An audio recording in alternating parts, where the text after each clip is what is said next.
राहुल गांधी 2024 के लोकसभा चुनाव को देखते हुए अभी हाल ही में पूरा भारत भ्रमण किए, जिसे भारत जोड़ो यात्रा का नाम दिया गया था।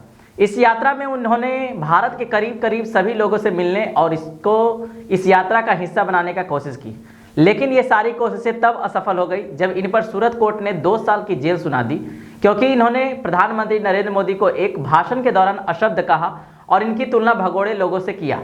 तो मानहानि के केस में इन्हें 2 साल की जेल की सजा सुनाई गई है।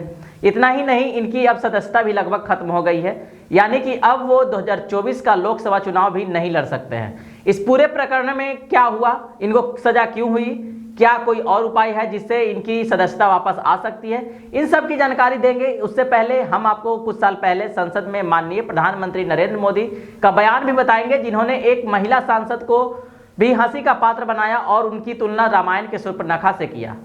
इसके बाद बिहार के मौजूदा उप मुख्यमंत्री तेजस्वी प्रसाद यादव के बयान को भी दिखाएंगे, जिन्होंने भी नरेंद्र मोदी को असामाजिक बात कही। उससे पहले हम आपको अपना परिचय दे देते हैं। नमस्कार, मेरा नाम है अंशु कुमार और आप देख रहे हैं प्राइम लाइव। आधार का बीज यहाँ है।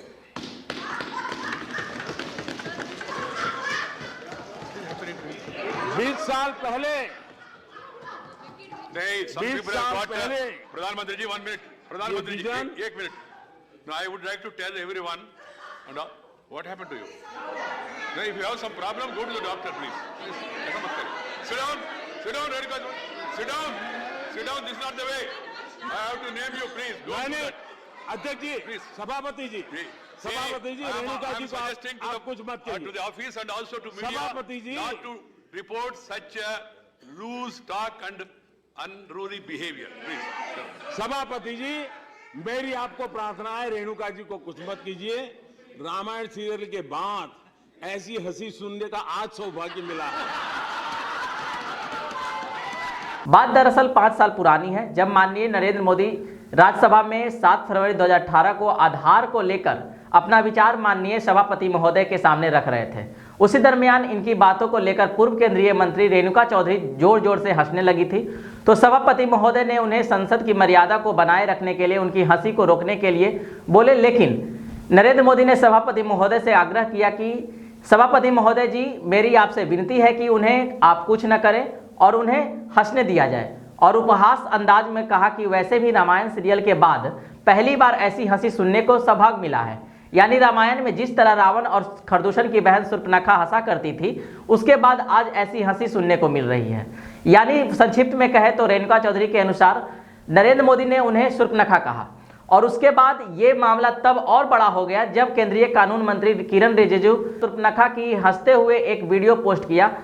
महिला का मर्यादा की सवाल है, जो इस हाउस में अनिल देसाई प्रधानमंत्री एक महिला का बेइज्जती करते हैं और गृह मंत्री जो हमारी रक्षा करना चाहिए, कानून को खड़ा करना चाहिए, वो भी ट्वीट करता है। ये हालात अगर इस हाउस में है तो सड़क का क्या इशारा हो गया है? धन्यवाद। बोल रहे हैं, क्या कहते हैं महिला सुरक्षा?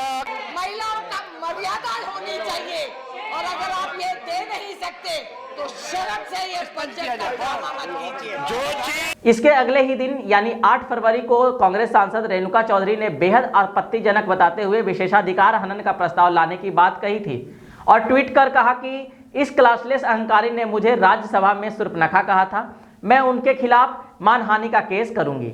फिर उन्होंने संसद में भी कहा कि ये महिला की उत्थान की बात करते हैं और महिला का ही बेइज्जती करते हैं। क्या करते हैं आप महिला के उत्थान के लिए? और कानून मंत्री को भी खड़ी खोटी सुनाई। तो यहाँ पर सवाल उठता है कि जब कानून और देश का संविधान सबके लिए बराबर है तो इस समय नरेंद्र मोदी पर भी मानहानि का केस बनना चाहिए, पर ऐसा नहीं हुआ है, बल्कि विपक्ष को हटाने की कोशिश किया गया है।